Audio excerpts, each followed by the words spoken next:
Kisah dukun AS yang membunuh 42 wanita untuk mendapatkan kesaktian. Kisah dukun AS atau Ahmad Suraji heboh setelah terungkap membunuh sedikitnya 42 orang wanita untuk mendapatkan kesaktian. Pada malam hari saat Suraji tidur, ia mengaku bermimpi didatangi mendiang ayahnya. Kemungkinan besar itu iblis yang menyamar. Ia mendapat bisikan gaib akan diwarisi sebuah ilmu yang maha sakti. Katanya, ilmu ini tak terkalahkan. Sebuah kesaktian yang bisa digunakan untuk mengalahkan lawan sekaligus menolong dan mengobati orang. Hanya syaratnya yang berat. Supaya bisa menguasai itu secara sempurna, Suraji harus menumbalkan 72 nyawa wanita. Dan dia harus meminum air liur korbannya setelah dibunuh. Suraji bimbang. Namun hasrat memiliki ilmu yang mandraguna itu begitu menggelora, apalagi ilmu ini dianggap mampu menolong orang. Dalam batinnya akhirnya muncul kesimpulan, tak ada salahnya mengorbankan sejumlah nyawa untuk kebaikan yang lebih besar. Aduh, sudah gila. Latar belakang Suradi, pria ini hanya tamatan SD. Pria kurus dan jangkung, sama sekali tidak ada pancaran karisma layaknya tokoh ataupun dukun terkenal. Terlahir pada tanggal 10 Januari 1949, Ahmad Suraji merupakan anak pertama dari dua bersaudara pasangan Jogan dan Sartik. Dia terlahir dengan nama Sagimin.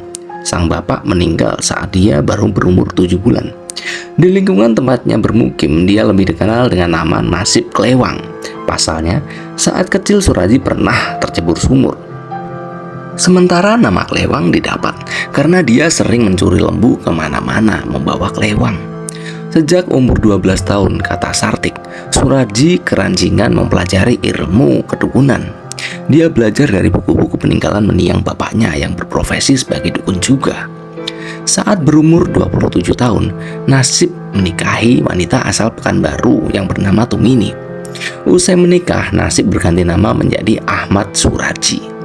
Harapannya nama baru itu bisa membawa berkah dan kehidupan yang lebih baik. Hingga pada suatu hari, Sartik dikagetkan dengan keinginan anaknya untuk menikah lagi.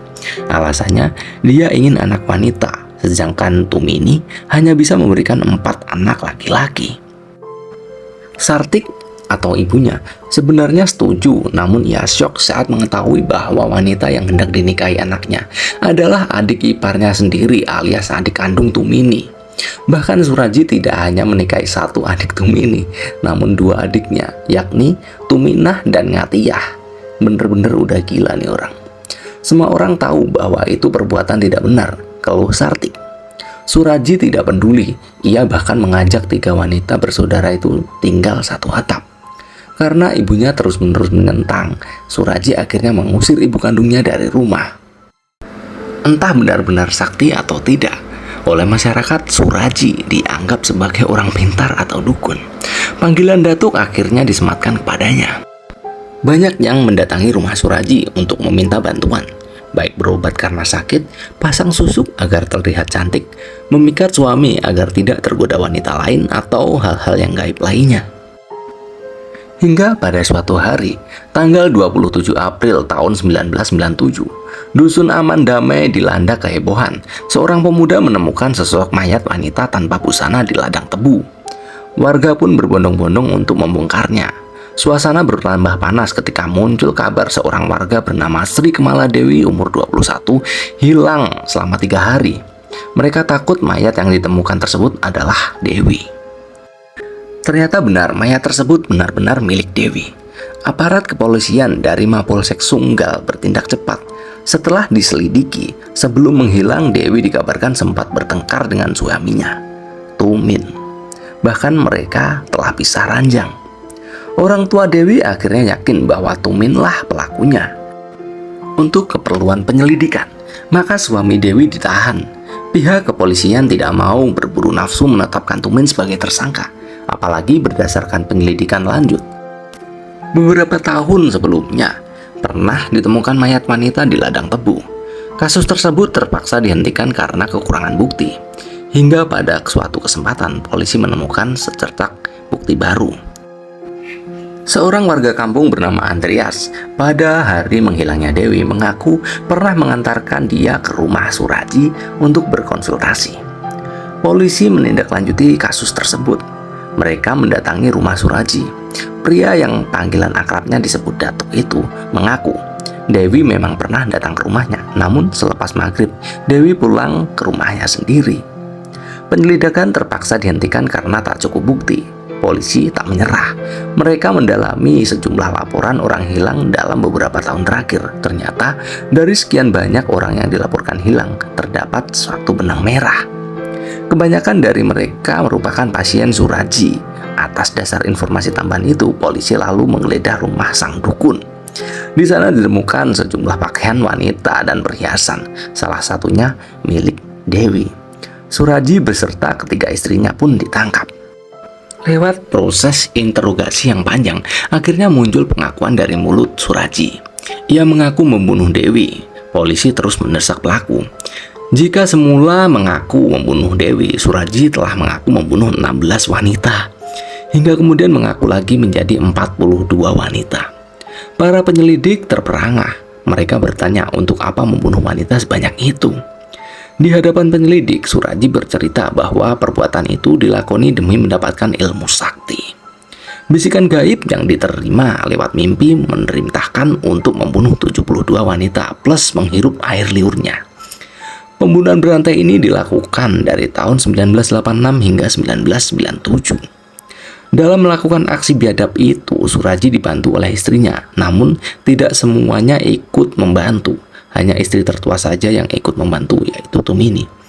Berdasarkan pengakuan itu, dua istri Suraji, yakni Tuminah dan Ngatiyah, diperbolehkan pulang, sementara Tumini mengikuti jejak suaminya mendekam di tahanan. Ada salah satu korban Suraji yang berhasil melarikan diri dan dia masih selamat. Pada suatu hari, Yanti bertemu temannya yang terlihat cantik dan segar. Sang teman bercerita dia merasa lebih percaya diri setelah mendapatkan bantuan dari seorang dukun yang bernama Ahmad Suraji atau Dukun AS. Yanti tergoda lalu mendatangi kediaman Suraji. Awalnya biasa saja, layaknya berkonsultasi dengan dukun. Yanti diwajahi mantra dan disuruh meminum air putih yang sudah diludahi Suraji jorok. Untuk ritual selanjutnya, Yanti mesti bertemu dengan Suraji pada malam hari di perbatasan desa. Karena tak curiga, Yanti mengiyakan ajakan Suraji.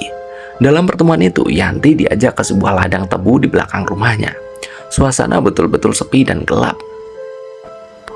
Ritual apa yang mesti dilakukan malam-malam begini? Tanya Yanti. Kalau mau ilmu yang sempurna, terlihat cantik dan rezeki lancar, kamu mesti mengikuti ritual ini. Semua pasienku juga melakukannya. Jika tak percaya, tanyakan saja kepada mereka, jawab Suraji, yang akhirnya membuat Yanti pasrah. Sesampainya di tempat yang lebih lapang, Suraji meletakkan sebuah karung dan menghampar sebuah tikar kecil. Ia diminta melepas pakaian Yanti. Semula wanita muda itu ragu-ragu, tapi hasrat untuk menjadi cantik dan rezeki lancar, dia mematuhi perintah Suraji. Yanti melepas semua pakaiannya, mantra-mantra mulai dibacakan. Dari dalam karung Suraji kemudian dikeluarkan sekop dan peranti lainnya. Dia membuat sebuah lubang kecil, katanya untuk ritual yang sempurna. Yanti mesti dikubur di dalam lubang sampai sebatas leher. Istilahnya Yanti diminta melakukan tapa pendem, bertapa dengan mengubur diri. Dari sini Yanti mulai curiga, namun Suraji bisa meyakinkannya kembali. Hingga pada suatu saat momen tiba-tiba Suraji membekap kencang Yanti. Secara refleks Yanti melawan karena mengira akan diperkosa. Suraji berhasil didorong hingga terjungkal ke lubang galian. Begitu tubuhnya bebas, Yanti memakai pakaian sekadarnya dan melarikan diri. Malam itu Yanti pulang dengan tubuh perih karena gesekan batang-batang tebu.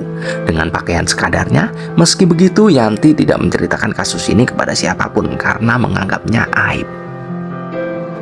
Proses persidangan Suraji dilaksanakan pada tanggal 22 Desember 1997. Masyarakat berbondong-bondong menonton jalannya sidang. Dalam persidangan tersebut, Suraji menolak semua tuduhan yang dilontarkan kepadanya. Dia mengaku dipaksa polisi untuk mengaku saat proses interogasi. Hal yang sama juga diucapkan Tumini. Dia membantah semua tuduhan yang telah bersekutu dengan suaminya untuk melakukan pembunuhan secara berseri.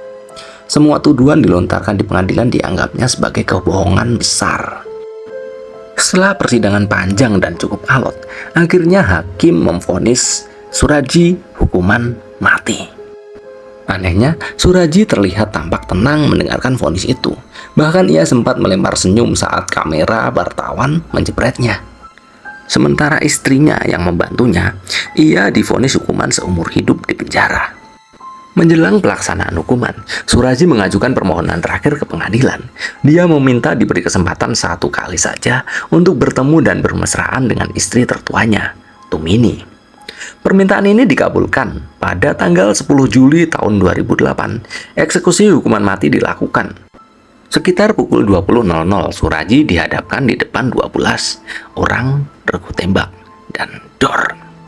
Berakhirlah kisah Suraji, si dukun sakti yang membunuh 42 orang wanita.